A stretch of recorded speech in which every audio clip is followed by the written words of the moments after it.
Terima kasih Tuhan Yesus ada sore hari ini. Terima kasih Tuhan. Tuhan sudah kumpulkan di tempat ini buat melaksanakan ibadah pada minggu hari ini.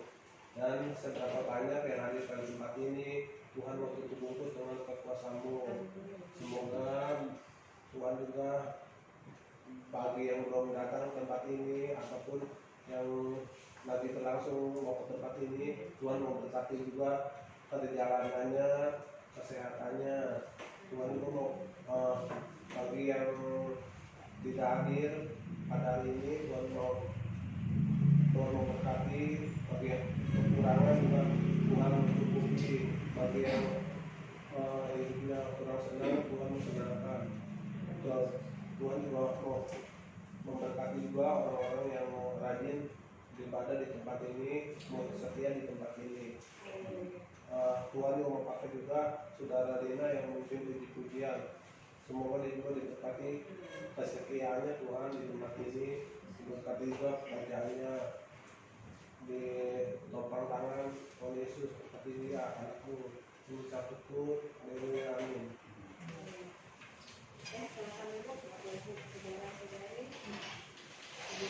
Saudara, tak terasa kita sudah menginjak bulan yang baru ya, September ya saudara. Kalau ada sedikit lagunya itu, kalau saudara pernah dengar, September ceria. Kami saudara, seperti kita juga di bulan yang baru ini kita mau mengucap syukur ya saudara. Karena apa? Karena kalau sudah menginjak bulan baru ya saudara, kan bulan depan bulan 10, bulan 11, nah kayaknya udah cepat ya mengetahui nih saudara. Pengennya Desember ya. Nah, karena itu mari kita angkat pujian yang mengatakan hatiku penyanyian. Amin saudara. Amin.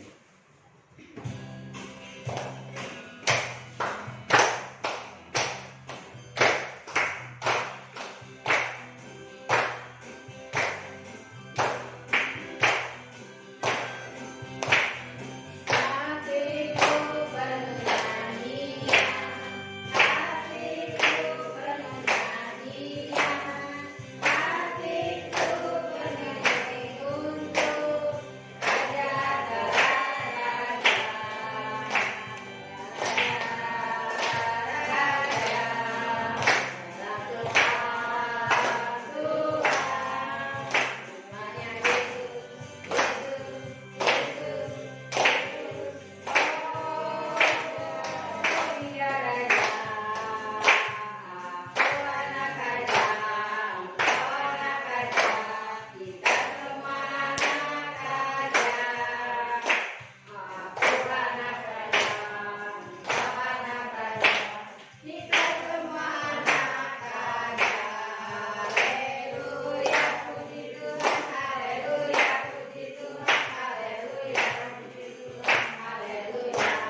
dirimu seperti fajar pagi hari.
Kehidupan ini, jangan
dalam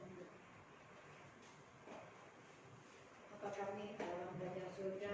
Tuhan Yesus, terima kasih Bapa dalam kesempatan yang indah kami dapat kembali untuk hadir dalam hadirat Engkau. Dan kami percaya satu hal ya Bapa, bahwa seperti pujian ya Bapa, bahwa janji-Mu kepada kami tidak pernah terlambat ya Bapa. Seperti matahari yang akan selalu terbit ya Bapa. Dan kami minta juga pada hari ini ya Bapa, dan Kau meneguhkan kami kembali ya Bapa, agar setia kami kepada Kau seperti itu ya Bapa. Seperti matahari terbit ya Bapa, yang selalu tepat ya Bapa. Ajar kami juga mau ya Bapa, iring kepada Engkau Tuhan. Agar di mana kami beribadah ya Bapa, itulah tempat kami terakhir, tempat kami mau berbakti kepadamu ya Bapa. Juga pada sore hari ini Tuhan, kami percaya Bapa, di bulan yang baru, di minggu yang baru ya Bapa, kami juga pribadi percaya Tuhan, apa yang menjadi pergumulan kami, apa yang kami cita-citakan ya Bapa, apa yang menjadi pengharapan kami akan menjadi nyata ya Bapa. Asal kami juga mau setia pada Engkau Tuhan. Dan juga rendahkanlah hati kami Bapa, kehidupan kami juga mau seperti Engkau ya Bapa, yang mau selalu bersinar ya Bapa, di mana Engkau telah menempatkan kami Tuhan. Dan kami juga percaya Tuhan Yesus, bukan karena Engkau dan juga kami ya Bapa, tapi sore hari ini kami datang dengan kesungguhan hati kami Bapa. Kami akan menerima ya Bapa, yang daripada Engkau ya Bapa, yaitu damai sejahtera, sukacita ya Bapa, pertolongan ya Bapa. Mungkin di saat kami menghadapi banyak masalah Bapa, kami tidak mendapat jalan keluar ya Bapa, tapi ada Roh-Mu ya Bapa yang menguatkan kami Bapa, sehingga kami melihat ya bahwa ada pengharapan baru Engkau janjikan bagi kami Tuhan. Dan kami percaya Bapa sore hari ini ya Bapa, saat Engkau ada di tengah kami, maka kami juga akan selalu tahu Bapa bahwa Engkau selalu mengasihi kehidupan kami Bapa. Dan sore hari ini ya Bapa, kami serahkan juga ibadah kami ini ya Bapa, dari awal pertengahan hingga akhirnya. Kami percaya Tuhan Yesus Engkau senantiasa telah menyertai kami. Dan dalam tangan-Mu Bapa kami sudah berdoa bersyukur. Haleluya. Amin. Kami itu pada Bapak Gembala.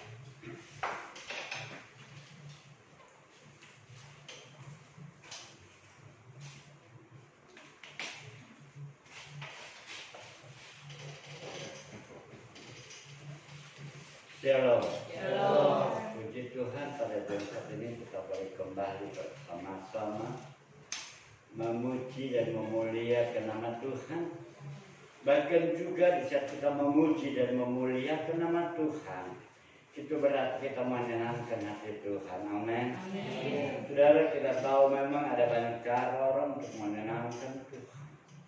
Ada banyak orang yang mencoba menyenangkan hati Tuhan dengan apapun juga, tetapi biar semua itu boleh keluar dari dalam hati yang paling dalam, sehingga menjadi suatu puji-pujian, bukan untuk hormat diri sendiri, tapi biarlah menjadi hormat bagi nama Tuhan.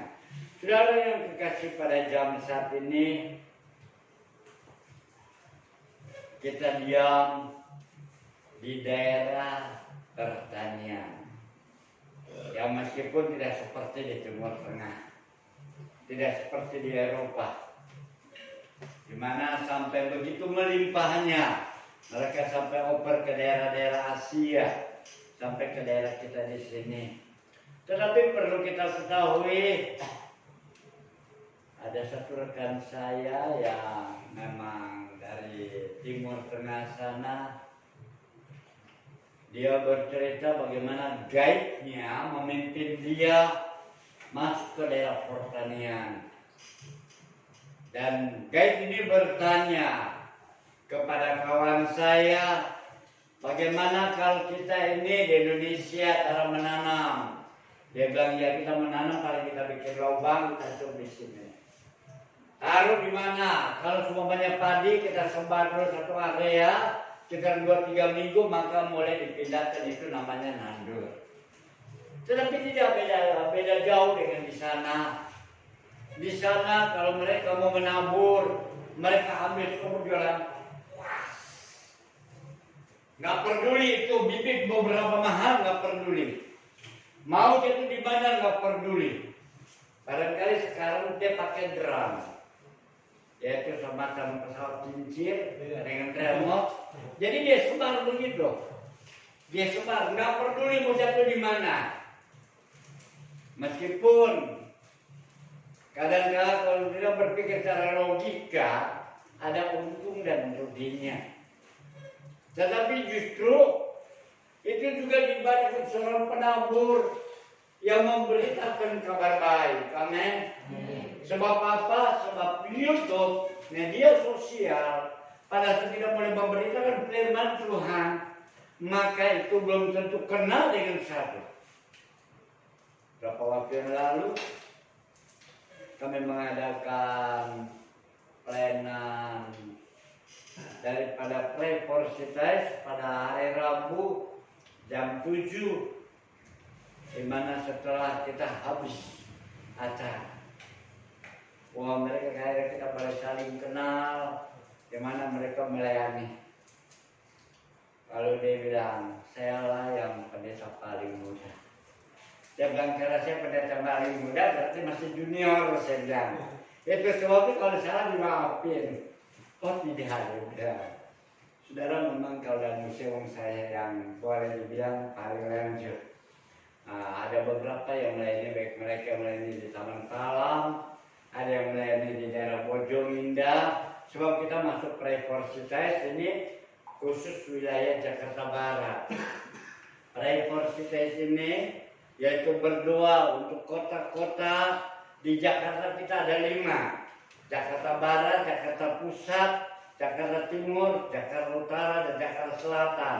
Tapi rupa-rupanya sepertinya di Jakarta Selatan agak pasif sedikit.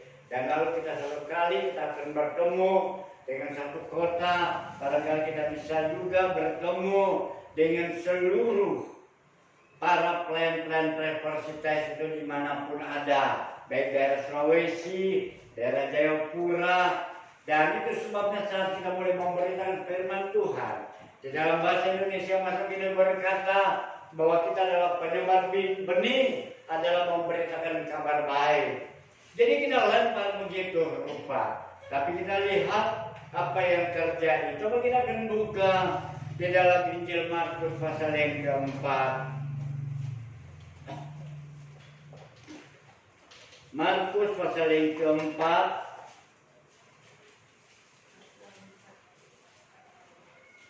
Pasal yang keempat, Markus pasal yang keempat. Markus 4. Ayat yang pertama, kalau sama dengan Alkitab saya halaman ke-60 dalam Perjanjian Baru. Kalau lebih sedikit kurang sedikit lah.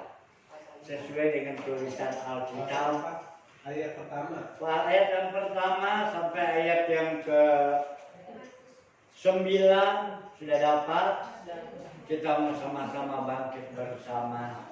Kita membaca firman Tuhan. Sudah dapat? Markus pasal 4 ayat pertama sampai ke-9. Saya membaca ayat yang ganjil dimulai ayat pertama, dan pada ayat yang ke-9 kita akan membaca bersama-sama. Perumpamaan tentang seorang penabur. Markus pasal 4 ayat pertama, sedang jemaat membaca ayat yang genap. Diakhiri pada ayat yang ke-9 kita membaca bersama-sama. Saya akan mulai. Pada suatu kali Yesus mulai pula mengajar di tepi danau. Maka datanglah orang banyak yang sangat besar jumlahnya mengerumuni dia, sehingga ia naik ke sebuah perahu yang sedang berlabuh lalu duduk di situ. Sedangkan semua orang banyak itu di darat di tepi danau itu. Dan ia mengajar banyak hal dalam perumpamaan kepada mereka. Dalam ajarannya itu ia berkata kepada mereka, dengarlah, adalah seorang penabur keluar untuk menabur. Pada waktu ia menabur, sebagian benih jatuh di pinggir jalan, lalu datanglah burung dan memakannya sampai habis. Sebagian jatuh di tanah yang berbatu-batu, yang tidak banyak tanahnya, lalu benih itu pun segera tumbuh karena tanahnya tipis. Tetapi sesudah matahari terbit, layulah ia yang menjadi kering, karena tidak berakal. Sebagian lagi jatuh di tengah semak duri, lalu makin besarlah semak itu dan menghimpinya sampai mati, sehingga ia tidak berbuah. Dan sebagian jatuh di tanah yang baik, ia tumbuh dengan suburnya dan berbuah. Hasilnya ada yang 30 kali lipat, ada yang 60 kali lipat, ada yang 100 kali lipat. Bersama dan katanya, siapa mempunyai telinga untuk mendengar, hendaklah ia mendengar. Terima kasih. Silakan. Tuhan Yesus masuk ke dalam pelayanan pada usia 30. Tuhan Yesus masuk ke dalam baptisan air dengan usia 30. Dia ada bersama dengan orang tuanya yang ada di muka bumi, yaitu anak si tukang kayu. Yusuf adalah tukang kayu. Dia ahli furniture ya. Dan Yesus dia selalu bantu orang tuanya. Apa yang diberikan tanggung jawab dia lakukan sedemikian rupa.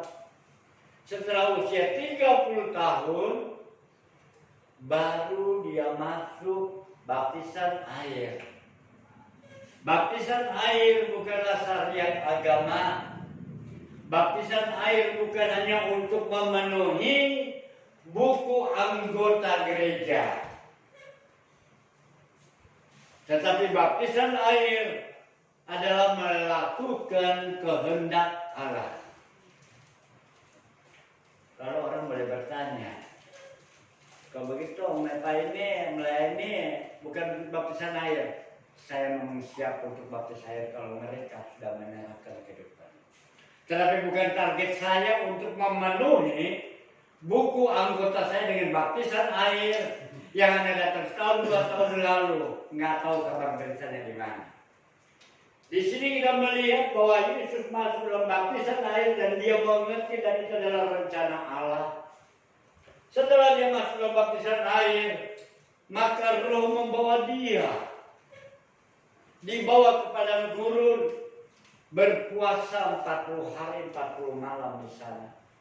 Setelah habis masa puasa, maka setan datang suruh batu menjadi roti. Bukan suatu hal yang mustahil buat Tuhan. Mulutnya penuh dengan kuasa. Amin.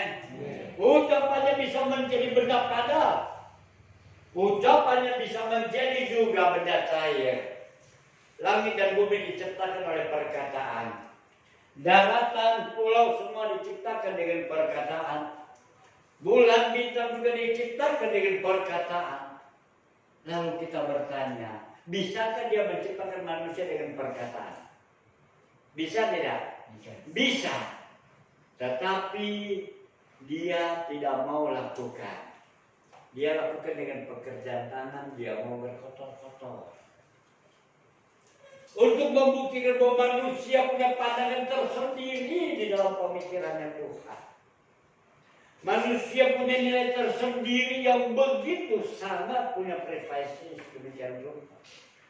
Itu sebabnya hak asasi manusia Tuhan tidak pernah melanggar.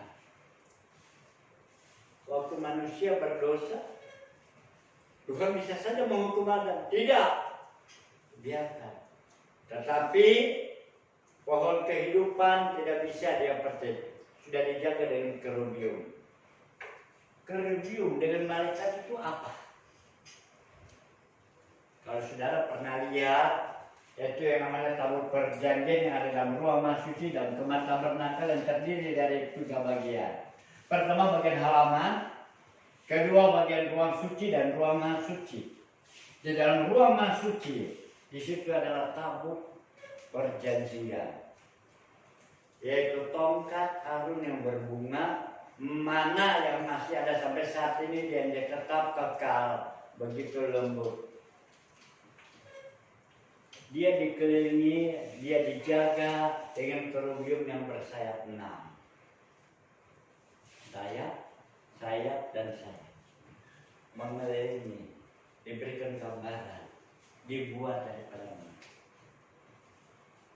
Jadi disitulah kalau ruang suci itu adalah tabut Allah dan di situ ada 2 loh batu hukum Allah.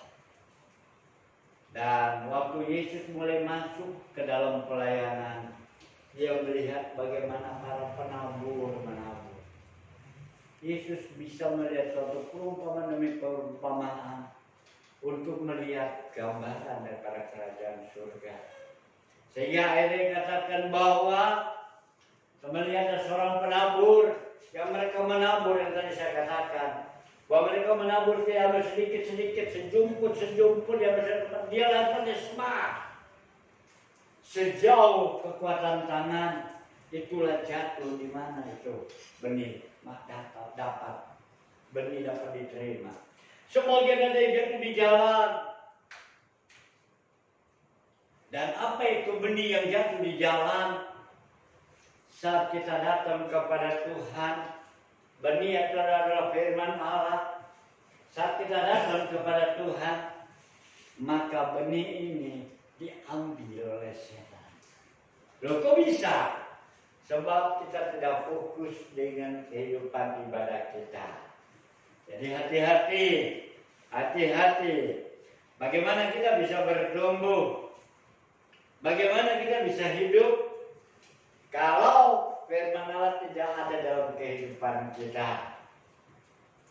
Itu sebabnya benih yang baik menyenangkan diri sendiri.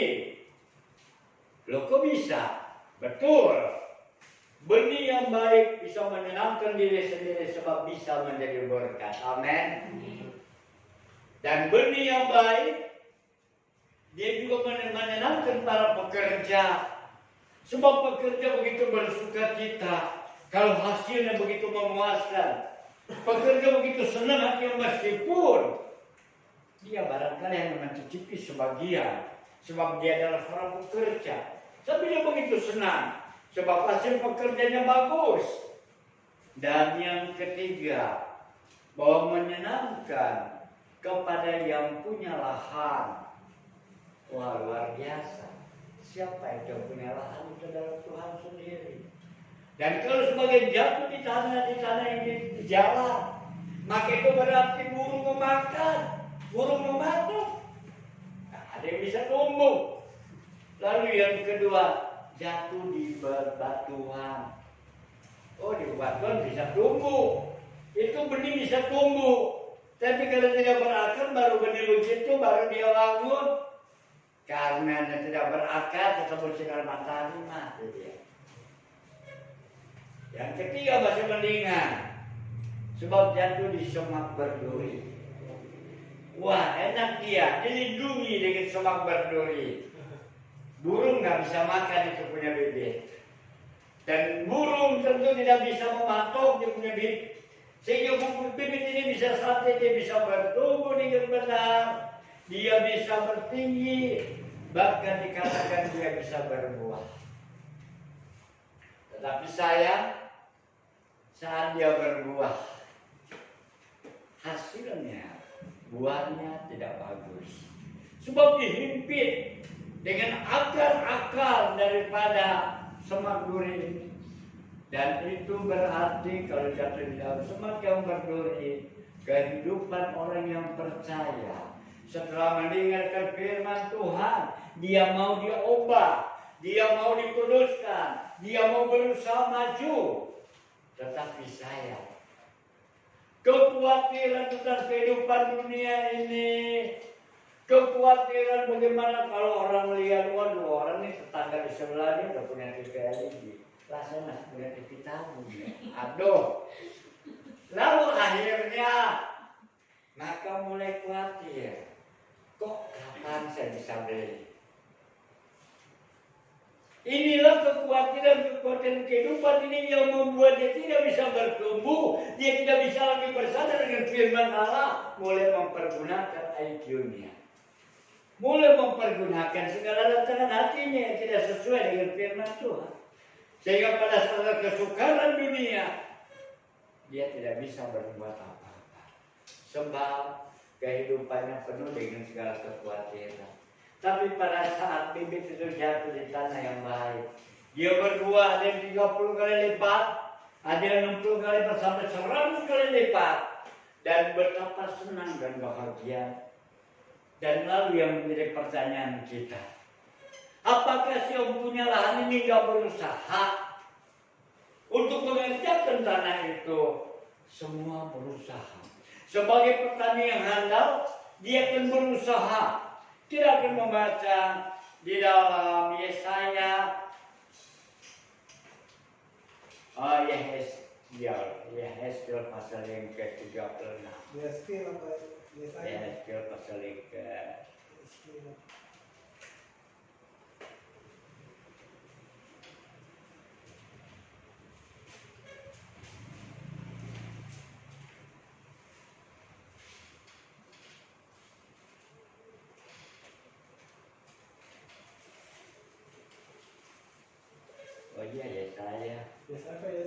Sorry.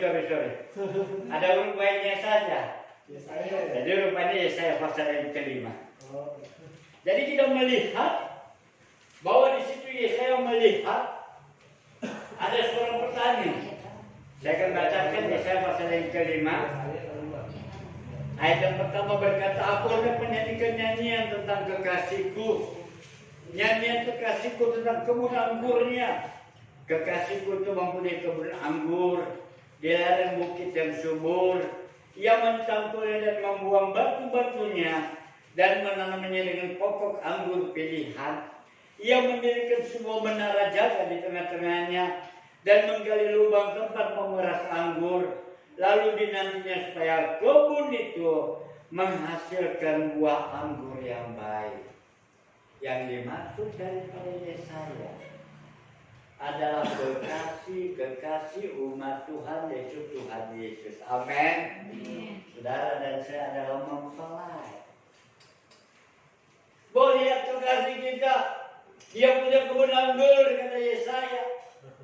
Dia mulai mencangkul tanam bibit anggur, dan lalu didirikannya menara jaga untuk menjaga dari atas siapa-siapa nanti takut ada pencurinya.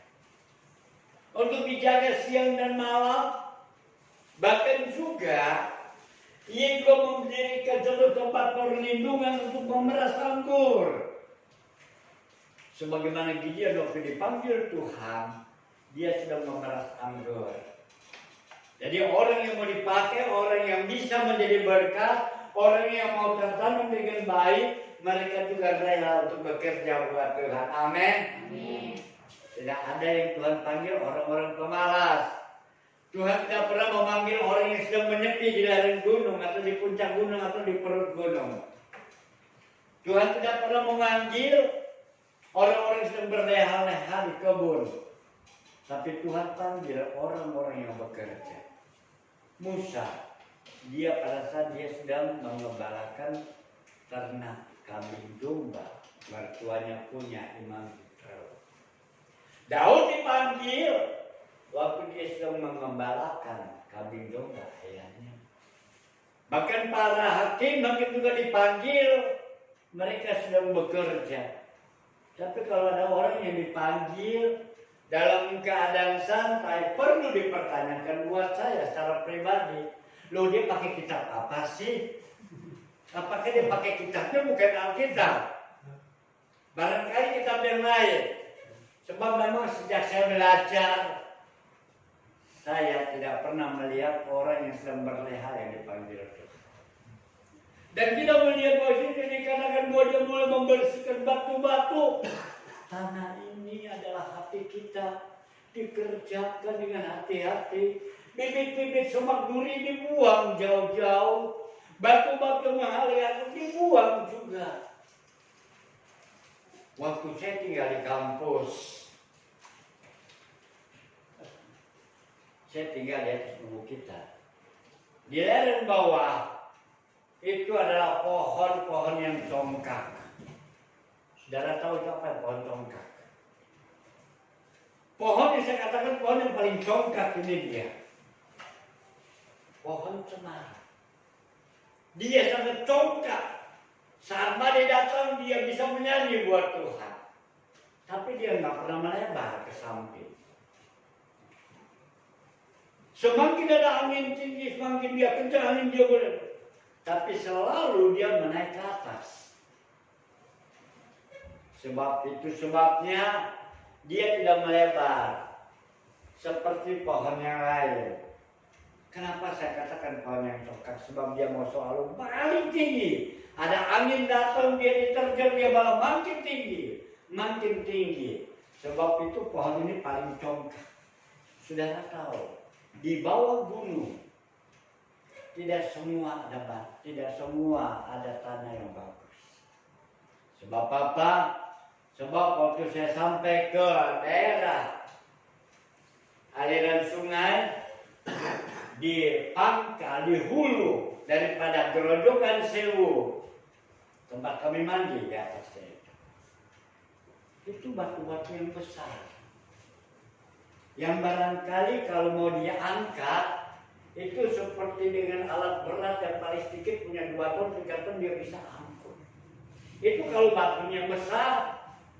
Tetapi berbeda kalau batunya itu adalah batu marmer. Batu marmer nggak bisa diangkat.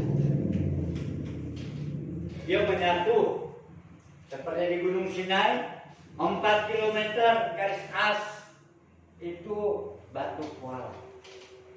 Menyatu dia. Kalau orang mau ngambil batu itu, mereka harus bergaji. Ya, karena saya mau seringkali mengerjakan panel-panel, dapat pekerjaan panel di bagian pemecahan batu. Bukan pemecahan batu, tapi pemotongan batu. Yang satu di mana? Di Makassar, di belakang pabrik semen Torondo. Yang satu di Lampung, di Tataan, di Lumbirejo. Saya lihat itu satu tempat yang boleh dia potong, itu kedalaman sudah 100 meter, dia nggak kelihatan dasar. Yang kelihatan daerah langit biru muda. Itu dipotong.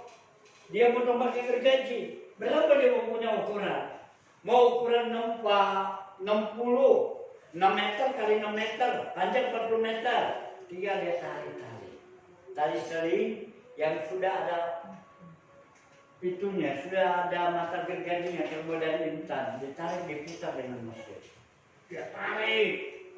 Dia luar gaji demikian rupa. Sudah boleh memanjang, boleh pindah ke mesin, bikin palang yang begini. Dan kalau batu itu, maka saya kemungkinan besar itu pohon tidak ada yang tumbuh. Sebab memang menyatu itu batu. Tapi kalau batu-batu besar tidak menyatu, dan itulah yang ada di Tawangmangu. Jadi apabila dia terkena daripada batu akar ini, apabila pohon terkena angin badai, maka dia tidak berhenti di batu. Dia mencoba menikung sedemikian rupa sampai dia ketemu mata air. Amin. Kehidupan orang yang percaya. Di saat kita menghadapi segala persoalan, di saat kita menghadapi segala tantangan, jangan kita menjadi rendah. Jangan kita menjadi takut dan gentar. Tetapi mari sebab kita melihat seorang pemenang, bukan tidak ada tantangan. Tapi setiap pemenang, mereka bisa menjadi pemenang sebab dia tidak pernah menyerah. Jadi kalau kita mau menang, kita menghadapi setiap tantangan, kita jalan. Kita kerjakan, berusaha. Nggak bisa bergumul, kita berdoa. Nggak bisa bergumul dengan doa, kita berpuasa. Amin. Jadi hidup di dalam Tuhan bukan hanya terima enaknya aja. Tetapi kita mau kerjakan supaya apa? Sebab berkatnya di sana lebih daripada harta dunia. Berkatnya di sana lebih. Jalannya aja daripada emas murni. Wah, di sini harga emas sudah 1 juta lebih 1 gram. Bagaimana kalau yang kayak batunya itu batu-batu palak? Batu-batu yang luar biasa. Batu pun kalau kita ada di sini toko emas itu toko per gram. Harga batu ini sudah berdinding begitu luar biasa karena kita menerima kewarisan seperti itu. Dan Tuhan mau kehidupan kita harus benar-benar punya kekuatan. Amin. Dia tidak berikan dengan cuma-cuma keselamatan, dia berikan dengan cuma-cuma benar, tetapi keselamatan harus dikerjakan sedemikian rupa. Amin. Saudara mau, kalau begitu saudara mau selamat, saudara mau seperti orang yang di kayu salib. Ia pada jauh saja itu ada di Firdaus, ya dia udah habis. Lalu kita ada kesempatan. Nah, kalau kita masih ada kesempatan, kita kerjakan untuk keselamatan. Amin. Sebab tanpa kita kerjakan keselamatan, maka segala janji-janji Allah, pengharapan Allah hanya menjadi fata morgana. Barangkali nanti, kalau itu yang menjadi fata morgana pada saat habis masa kontrak kita. Barangkali seperti orang kaya yang Lazarus yang di pangkuan Ibrahim. Lazarus yang ada di Firdaus, aduh Bapak, kirimin saya air, lidahku haus sekali. Sebab apa? Mengerjakan keselamatan itu tidak sungguh-sungguh. Sebab itu biarlah di saat kita boleh dikerjakan kehidupan ini, di saat kita mau sungguh-sungguh kita kerjakan, jangan berhenti. Kita lakukan. Bahwa Tuhan tidak pernah menutup mata segala usaha kita, dan Dia telah mendampingi kita.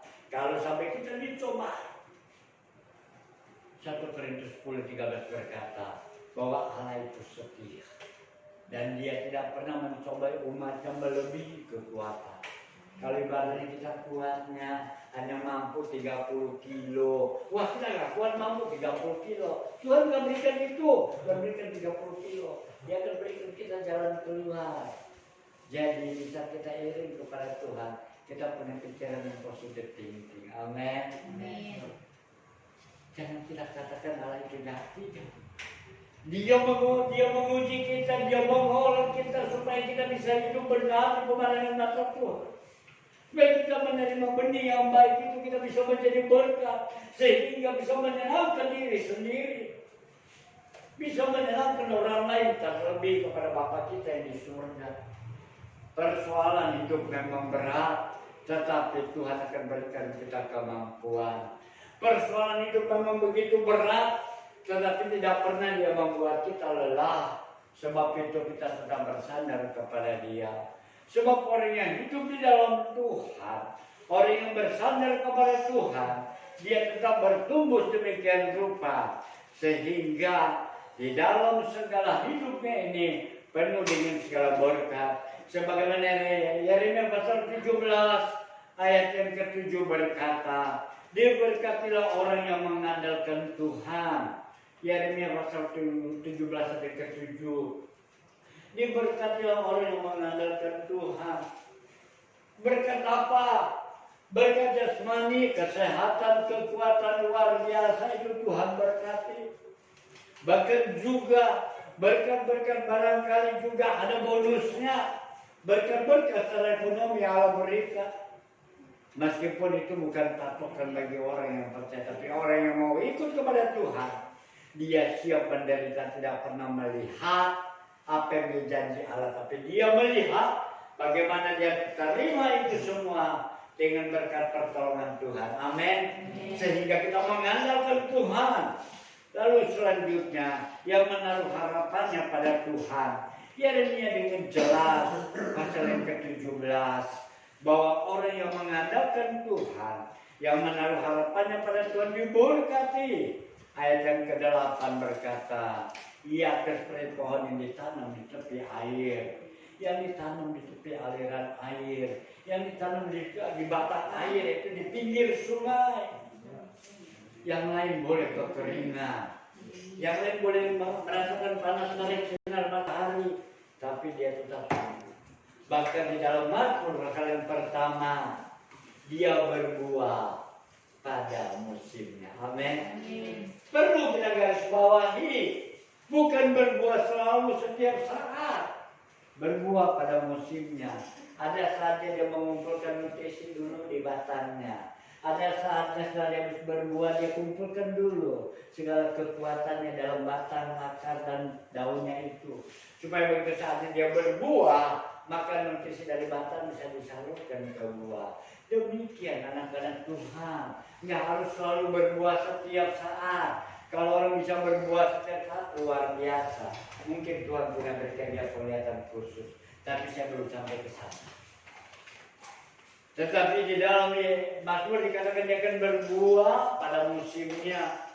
Ada saatnya dia tidak berbuah, tetapi dia tetap karena dia ada di batang air, maka berarti dia bisa hidup meskipun panas matahari menerjang di dalam kehidupannya. Demikian orang-orang yang hidup di dalam Tuhan, yang terima benih daripada Tuhan, terima firman Tuhan, dia tetap kuat. Nggak peduli orang mau bilang apa, nggak peduli orang mau terima berkat sebagaimana apapun juga. Tetapi kita yakin, kita orang yang percaya Tuhan sudah siapkan berkat-berkat kita. Amin. Sebab itu mari jangan kita tinggalkan Tuhan. Dan sebagai penutup kita membaca dalam Kolose pasal yang kedua. Kolose pasal yang kedua ini adalah suratnya Rasul Paulus kepada sidang jemaat yang ada di Kolose. Kolose pasal yang kedua ke-7 berkata, mulai ayat ke-6 saya bacakan, kamu telah menerima Kristus Yesus Tuhan kita. Karena itu hendaklah hidupmu tetap di dalam Dia. Kalau kita telah menerima Kristus, kenapa kita menerima Kristus? Sebab kita menerima janjian pengharapan daripada Allah. Amin. Dunia itu sia-sia. Dunia itu terbatas. Kesenangan dunia juga terbatas. Kolose 2 pasal 17. Tetapi justru dalam Kolose pasal yang ke-6 dikatakan, kamu telah menerima Kristus Yesus. Kita telah menerima Tuhan Yesus, Tuhan kita. Karena itu hendaklah hidupmu tetap di dalam Dia. Jangan kita punya pikirannya, yaitu saat kita ada dalam ibadah itu berjalan-jalan pikirannya. Aduh, entah masa kapan. Waduh, tadi beli daging belum dimasak, dimakan kucing kan.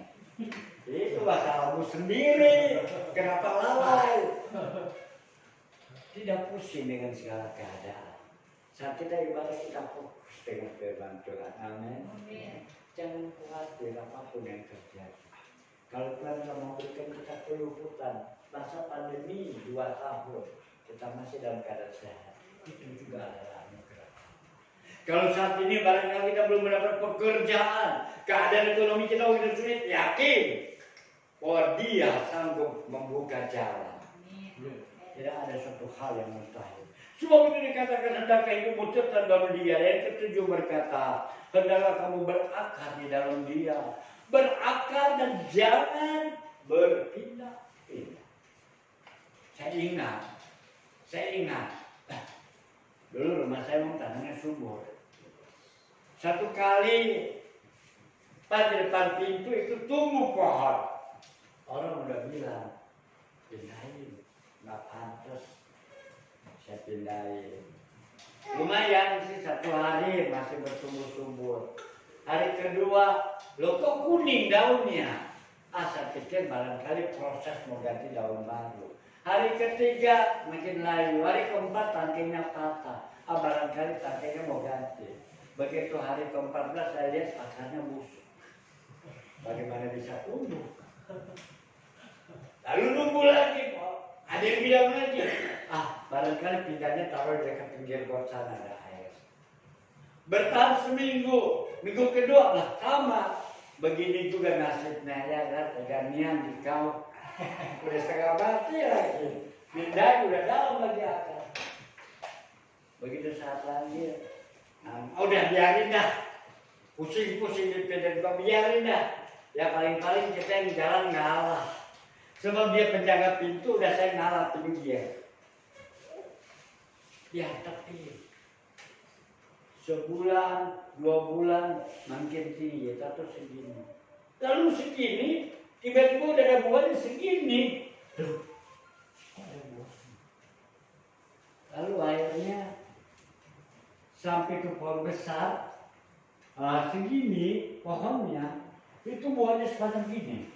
1/2 meter dari bawah itu berodok. Pohon pepaya. Wah, luar biasa. Dalam hati sudah udah nyesel. Coba kalau dulu saya nggak pindah barangkali nunggunya begitu kali. ngerasain itu pohon pepaya dibuat. Begitu loh Pak, hampir 1 meter itu buahnya begitu luar biasa. Demikian juga Tuhan berkata melalui Rasul Paulus berkata pada sidang Jumat yang ada di Kolose dan juga kepada kita, hendaklah kamu berakar dalam Dia dan dibangun di atas Dia. Enggak gentar dengan segala keadaan, enggak takut dengan segala situasi. Sebab yang memimpin kehidupan kita bukan organisasi gereja, yang memimpin kita bukan pendeta, tetapi yang memimpin kehidupan kita adalah Tuhan Yesus sendiri dan di mana kita ditempatkan. Biar kita boleh bertumbuh. Amin. Itu rencana Tuhan. Sebagaimana dalam Kolose tadi dikatakan, hendaklah kamu bertambah teguh dalam iman yang diajarkan kepadamu, dan hendaklah hatimu melimpah dengan syukur penuh dengan segala puji-puji. Hati senang, Pujian berkata, hati senang di dalam Tuhan. Lalu bagaimana kalau situasi tidak mengizinkan? Waktu cuaca mendung, kalau badai yang dahsyat menerjang dalam perahu kehidupan kita, ombak yang besar, kita bisa mengucap syukur. Ada pujian berkata begini, kalau hari mendung ku bernyanyi, bernyanyi, bernyanyi. Kalau hari mendung ku bernyanyi, nyanyi dari cintanya Allah. Jadi bisa kita menghadapi segala kesukaran, cuaca tidak baik, nyanyi buat Tuhan, melimpah dengan syukur. Sebagaimana di dalam Kolose pasal 2 ayat ke-7 berkata, yaitu dan hendaklah hatimu melimpah dengan syukur. Dengan jalan demikian kehidupan kita penuh dengan segala sukacita. Ada tantangan kita hadapi semua. Kita tahu bahwa kekuatan adalah kekuatan daripada Tuhan. Amin. Karena apa? Karena hidup kita adalah hidup satu kali. Dan satu kali ini mari kita lakukan kesempatan, melakukan kehendak Tuhan, menyenangkan hati Tuhan, berbuah-buah dalam kehidupan kita. Bahwa dengan cara demikian, Tuhan yang punya hati ini, Tuhan yang memelihara kehidupan kita. Maka kalau kita menjadi berkat, nama Tuhan diperbolehkan. Bahkan Tuhan berani jamin kita diperhadapkan dengan kuasa kegelapan. Amin. Ayo berani ditantang kepada setan. Waktu setan semua berkumpul, waktu anak Tuhan berkumpul, setan juga berkumpul. Tuhan tanya, dari mana kau setan? Tapi apakah Tuhan menciptakan setan? Satu pertanyaan buat saya, apakah Tuhan menciptakan setan? Tidak. Tidak. Setan ada karena pemberontakan. Dia adalah manusia, dia adalah malaikat yang suci. Dia adalah pemimpin puji-pujian yang bernama Lucifer. Tapi karena dia memberontak menjadi penantang, itu artinya namanya setan. Saat ada Tuhan kumpul ya, dia juga nongol juga. Tuhan tanya, dari mana kau? Ya biasalah kau. Udah keliling-keliling. Udah dari barat, udah dari Eropa, Asia. Udah keliling sampai ke Jepang juga. Ke New York, barangkali nggak tahu deh. Tapi mungkin juga ke Mangga Ubi. Meskipun dia kecil.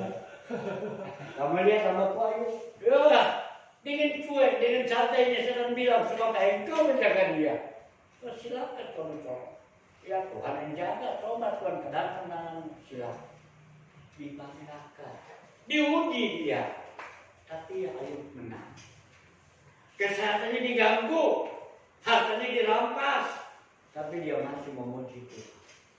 Tuhan begitu baik. Apalagi kalau kita bisa dibanggakan oleh Tuhan. Amin. Tetap setia kepada Tuhan. Hidup ini hanya sekali. Hidup ini adalah kesempatan. Hidup ini untuk melayani Tuhan. Jangan sia-siakan waktu yang Tuhan beri. Hidup ini hanya sebentar.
Terima kasih Bapak dalam surga. Jikalau pada jam saat ini Bapak, saya boleh melihat bagaimana para penabur yang menabur benih mereka melempar sedemikian rupa, dan benih-benih itu bertumbuh. Meskipun ada yang bertumbuh secara tidak wajar, sehingga akhirnya mereka merugikan benih itu sendiri. Suatu Maria Bapa, kami adalah lahan daripada Tuhan. Kami adalah tanah-tanah yang telah dipersiapkan oleh Tuhan, itu hati kami. Biar Tuhan kami boleh bertumbuh iman percayamu di dalam hati ini Bapa, sehingga kami boleh menjadi berkat. Sebab kami tahu Bapa, kalau iman itu bisa bertumbuh, kalau benih itu bisa bertumbuh, maka akan menenangkan diri sendiri sebab bisa menjadi berkat. Bahkan juga kalau benih itu juga bertumbuh, menyenangkan juga para pekerja, bahkan juga menyenangkan hati Tuhan sendiri, sehingga menjadi kebanggaan. Mari Bapa ampuni setiap kesalahan dan kelalaian kami.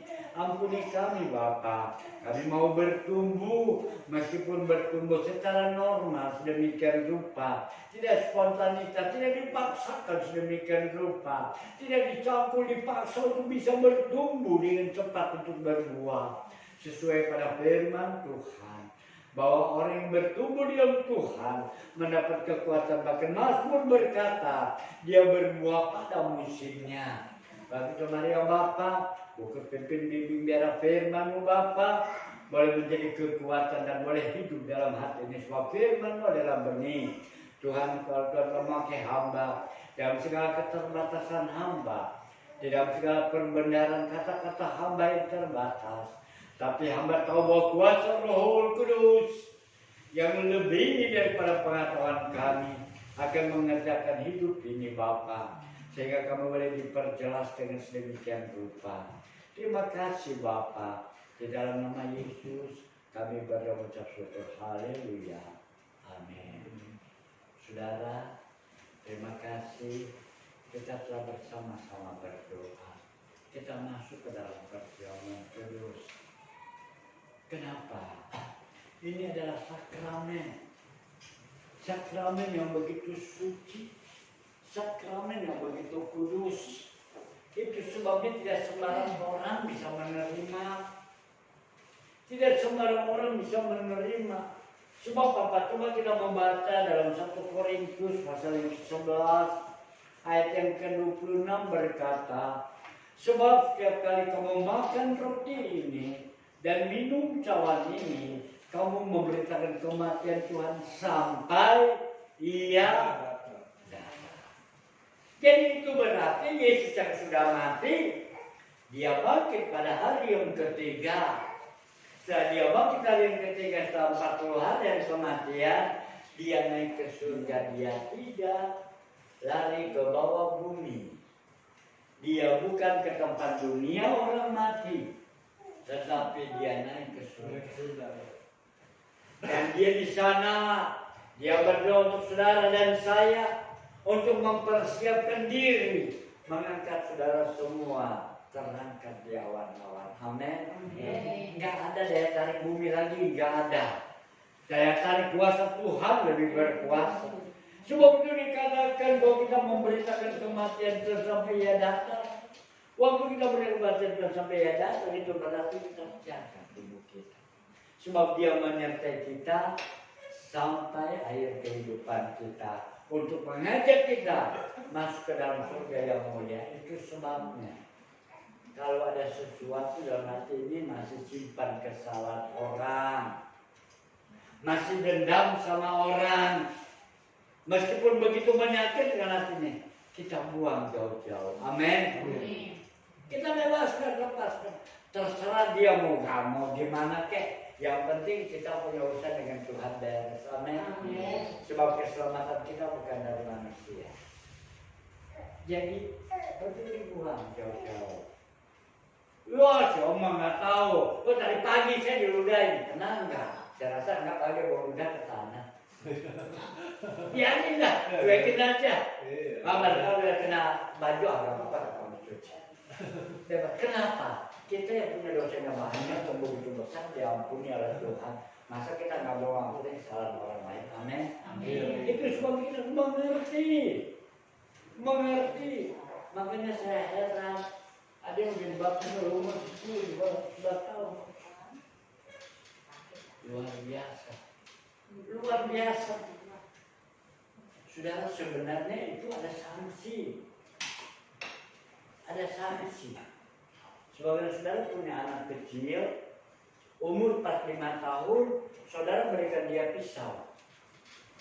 Lalu dia main pisau, masih mending kalau cuma kayak bagaimana pada saat dia pegang, dia jatuh ketemu dengan jantungnya, mati dia. Siapa yang salah?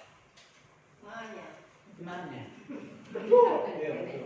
Dan nggak tahu. Dan masuk Ya. ke dalam proses pengadilan. Hukumnya apa? Kelalaian. Jadi hati-hati. Kelalaian itu sekarang di bahan hukum. Ada aturannya. Kelalaian. Bawa mobil. Remnya bagus atau belum? Kenapa sampai begitu? Kelalaian. Kenapa dia mau menjaga dengan itu? Kalau saya bawa mobil, mau paling jauh dekat, saya selalu sebelum saya ngerem, saya tahu nggak bisa jalan. Jadi itu ada hukum kelalaian. Kita yang dipecat. Demikian juga saat kita membaptiskan orang yang belum mengerti, berat tanggung jawab. Tetapi saya dengan percaya kita semua sudah mengerti, amin. Meskipun pada saya dia belum dibaptis, tapi kita niat mau dibaptis, jika begitu percaya sama Tuhan, silahkan ambil. Tetapi jangan kita undur, kita tetap setia. Suatu hari ya kita akan berdoa. Saya mengundang pelayan untuk maju ke muka. Kita berdoa itu bana, biar pelayan untuk maju ke muka. Nah, kita akan berdoa, kita akan tunduk kepala. Kita mohon ampun kepada Tuhan, supaya Tuhan mengampuni segala dosa kita. Supaya kita boleh berlayak menerima. Sebab ini bukanlah bayangan. Roti dan anggur bukanlah gambaran, bukan perumpamaan, tapi dengan iman. Ini adalah darah dan tubuh Tuhan yang tercabik-cabik di kayu salib. Jadi dengan iman berbeda daripada perumpamaan, berbeda daripada bayangan. Kemah tabernakel bayangan dalam kerajaan surga, tapi ini adalah dengan iman kita terima. Kita mohon ampun, kita berdoa. Bapa dalam surga, saat ini Bapa kami boleh masuk dalam perjamuan kudus Tuhan. Kami tahu kami manusia penuh dengan segala salah dan dosa. Kami penuh dengan segala kesalahan Bapa. Tapi Tuhan selalu boleh mendengar firman-Mu ya Bapa. Tuhan tolong kami Bapa. Sucikan kehidupan ini Bapa. Terima Bapa kalau kami melewati hari-hari sedemikian rupa. Barangkali dalam perjalanan beberapa hari lalu ada orang dengan sengaja, ada orang dengan tidak sengaja, tapi saya merasa sakit hati. So dia mengingat demikian rupa dalam hati saya. Dan mungkin hati begitu penuh dengan segala sumpah serapah, hati penuh dengan segala dendam kesum. Tapi Tuhan mari pada jam saat ini Bapa, Tuhan telah mengampuni kami, kami mengampuni ya Bapa. Setiap orang yang bersalah pada kami mau hidup benar di depan daripada-Mu Bapa. Sehingga kami tidak lagi menjadi salah, kami tidak lagi menjadi lalai ya Bapa. Ampuni setiap salah dosa ini Bapa. Baik kami perbuat dari kata maupun dari kata, semua dimana sucikan kehidupan ini dengan kuat kuasa-Mu jua Bapa. Di dalam nama Tuhan Yesus Tuhan, kami berucap syukur, haleluya. Kita tetap di dalam doa. Darahnya amat kuasa, sucikan dari dosa, lepaskan segala susah. Darahnya tebus sayang, darahnya amat kuasa, sucikan dari dosa, lepaskan segala susah. Darahnya tebus sayang, darahnya amat kuasa, sucikan dari dosa.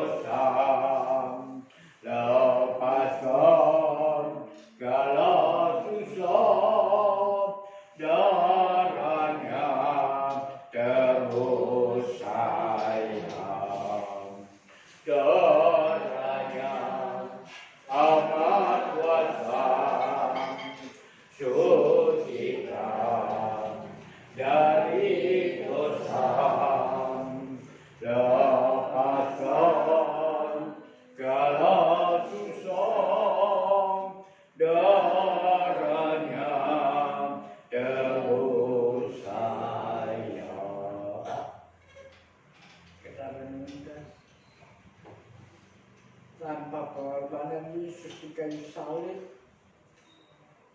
kita tak mungkin memperoleh anugerah Allah yang sudah pasti kita dihukum dalam api neraka. Itu sebabnya Yesus bayar harga yang mahal dengan jiwanya untuk menyelamatkan sendiri. Kita akan perlu di tangan kanan kita dengarkan firman Tuhan. Sebab apa yang telah kuteruskan kepadamu telah kuterima dari Tuhan, yaitu bahwa Tuhan Yesus pada malam waktu ia diserahkan mengambil roti, dan sesudah itu ia mengucap syukur atasnya. Ia memecah-mecahkannya dan berkata, inilah tubuhku yang diserahkan bagi kamu, perbuatan ini menjadi peringatan akan aku. Mari kita makan dalam nama Tuhan Yesus.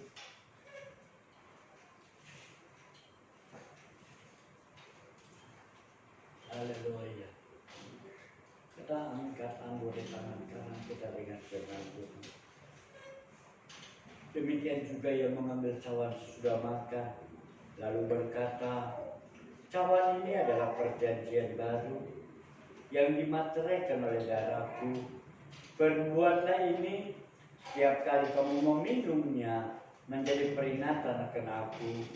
Sebab setiap kali kamu makan roti ini dan minum cawan ini, kamu memberitakan kematian Tuhan sampai Dia datang. Mari kita minum dalam nama Yesus.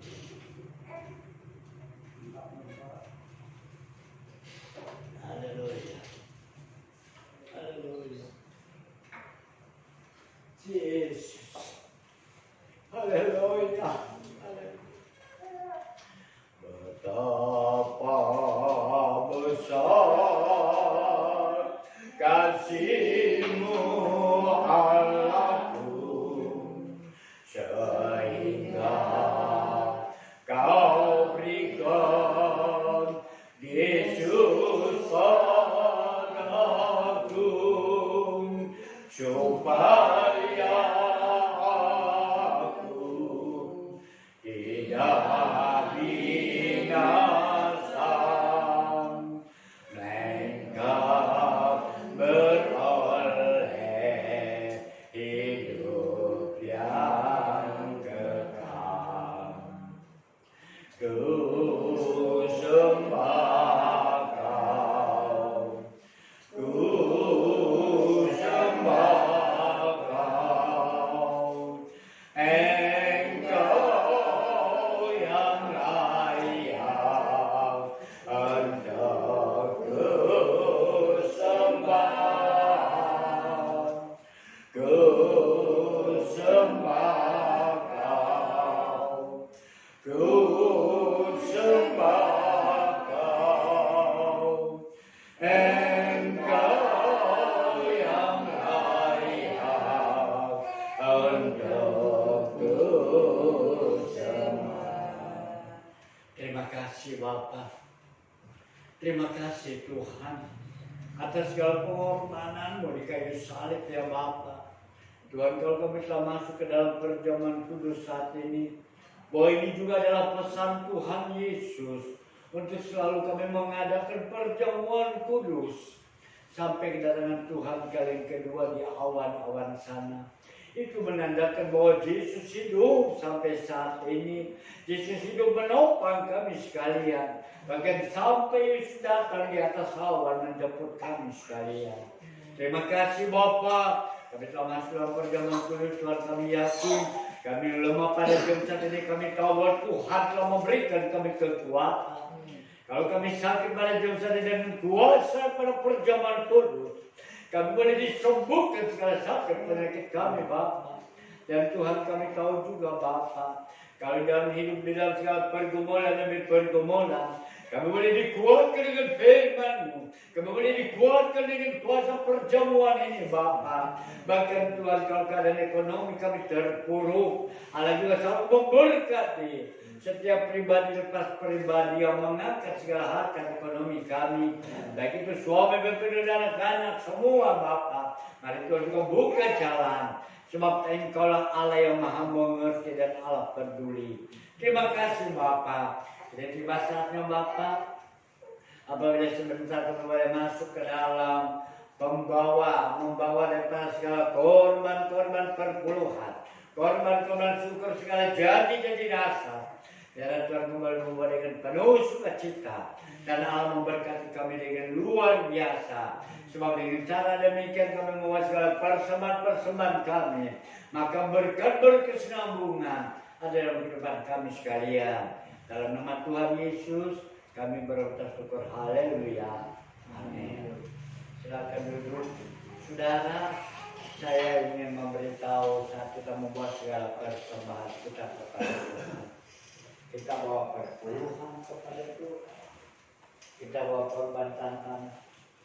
Saudara, waktu saya ada di kampus, saya suka pergi ke pasar. Bahkan nanti barangkali bulan ini saya juga mau pergi ke Solo. Saya mau kembali mengenang kembali yang sudah 40 tahun, yaitu Pasar Gede di Solo. Kami rencana mau ke situ juga karena kami jalan mewarkan ngumpul di Solo. Saudara tahu kalau di sini kalau kita beli beras itu ditakan. Amin. Tetapi justru kalau di sana, saudara beli beras, ditaruh berapa liter? 5 liter. Dia goyang-goyang. Goyang-goyang dikasih munjung. Masuk dalam karung. Ditambahin lagi di lauknya. Demikian cara Tuhan mengukur berkat kita kepada Tuhan. Amin. Kita bawa pertemuan buat Tuhan. Kalau Tuhan bersama dengan aku, kemana ku pergi dan ku berada, ku tak takut apa saja yang terjadi.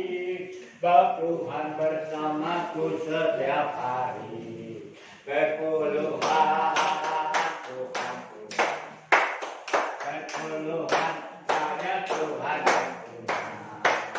Aku tidak berapa dan tengah, perpuluhan hanya Tuhan yang punya. Perpuluhan Tuhan punya. Perpuluhan hanya Tuhan yang punya. Aku tidak berapa dan tengah, perpuluhan hanya Tuhan yang punya. Perpuluhan Tuhan punya. Perpuluhan hanya Tuhan yang punya. Aku tidak berapa dan tengah, perpuluhan hanya Tuhan yang punya. Perpuluhan Tuhan punya. Perpuluhan hanya Tuhan yang punya. Aku tidak berapa dan tengah, perpuluhan hanya Tuhan yang punya. Saya sudah ibadah kita mau sama-sama bangkit berdiri. Kita angkat kita berkata, kami memuji kebesaran-Mu dan biarlah sebentar Burhan Ibu Hana yang biar perlihatkan dalam doa. Amin. Memuji kebesaran-Mu. Ajaib Tuhan, ajaib Tuhan,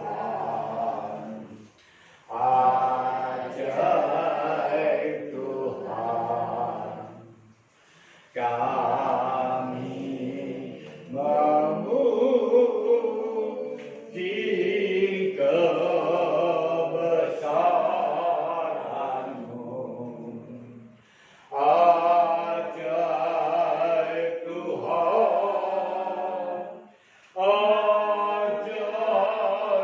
kebesaran-Mu. Ajaib Tuhan, ajaib Tuhan, ajaib Tuhan, ajaib Tuhan. Makanya baik, makanya kami sembah di dalam nama Tuhan Yesus. Terima kasih Tuhan buat sore hari ini Tuhan. Oh Tuhan, kami bersyukur buat rahmat-Mu yang indah di dalam ibadah kami di sore hari ini Tuhan. Kau sudah merawat ibadah kami Tuhan, sudah memimpin ibadah kami dari awal Tuhan hingga akhirnya Tuhan. Tuhan Yesus, Kau pakai anak-anak-Mu, hamba-hamba-Mu yang melayani Engkau. Buat Esther Rena Tuhan, Kau pakai dia melayani yang diberi anugerah Tuhan, berikan ini kesehatan. Tuhan. Berikan roh Oh, kesetiaan. bahkan juga boleh menjadi Roh berkat kehadiran bagi Tuhan. tempat Pelayanan pekerjaan. semakin hari semakin Dalam maju, ruang semakin komunitasnya, berkembang. Bapak. Berkati segala aktivitas Bahkan pekerjaan, Tuhan. baik pekerjaan kami, Dan pekerjaan setiap kantor, perkataannya, dan rumah Bapak. tangga yang Kau berkati. Kami juga Oh coba Tuhan, ingatkan Engkau juga berkati hamba-Mu yang sudah Oh, menyampaikan Tuhan. firman-Mu. Berkati hamba-Mu dengan tetap kesehatan, kekuatan. Najib. Engkau berkati buat pelayanan kami, buat pekerjaan kami, baik pekerjaan rumah tangga maupun pekerjaan pelayanan listrik yang lainnya. Engkau berkati juga Tuhan. Tuhan Yesus, pada saat ini juga kami sudah memuji memuliakan nama-Mu Tuhan. Kami percaya puji-pujian yang kami berikan dapat menyenangkan hati Engkau Tuhan, menjadi rupa bagi kemuliaan nama-Mu Tuhan. Tuhan Yesus, kami juga sudah mendengarkan firman-Mu di sore hari ini yang mengajarkan kami agar kami lebih setia lagi beribadah kepadamu, agar iman kami itu tertanam di dalam kehidupan kami Tuhan, di dalam hati kami. Jadikan juga kami pelaku-pelaku firman yang baik, dan juga jadikan kami supaya menghasilkan buah roh di dalam kehidupan kami. Terima kasih Bapa yang baik. Pada saat ini juga kami teringat Tuhan, buat Cik Neng, buat Vino Natali yang hadir bersama kami Tuhan, di mana dia berada Tuhan Yesus. Mari Kau rawat Tuhan, Kau pelihara dia Tuhan. Oh Tuhan, kalau pada saat ini ada di antara mereka ada yang sakit Tuhan Yesus, mari Kau jamah berikan kesembuhan, yang malas berikan Kau kerajinan, yang kekurangan Kau berkati Tuhan. Kami percaya Kau ada sumber berkat, sumber kekuatan bagi kehidupan kami Tuhan, yang mencari-cari pekerjaan jalan. Berikan pekerjaan, berikan berkat Tuhan. Oh Tuhan, terima kasih Bapa yang baik. Kami juga berdoa untuk ibadah selanjutnya, ibadah doa di sini Tuhan, hari Sabtu Tuhan Yesus. Mari Kau tolong buat anak-anak-Mu Tuhan, bagi mereka yang mempunyai persoalan pergumulan hidup. Mari Kau tolong mereka Tuhan, agar mereka mau bergabung bersama kami. Kau berdoa bersekutu Tuhan. Kami percaya Tuhan, kalau kami berdoa bersama-sama, ada jalan keluar yang Engkau berikan bagi kehidupan kami. Buat ibadah minggu depan juga tolong ya Tuhan, buat anak-anak-Mu yang melayani Engkau Tuhan, agar mereka semua diurapi dengan kuasa-Mu Tuhan.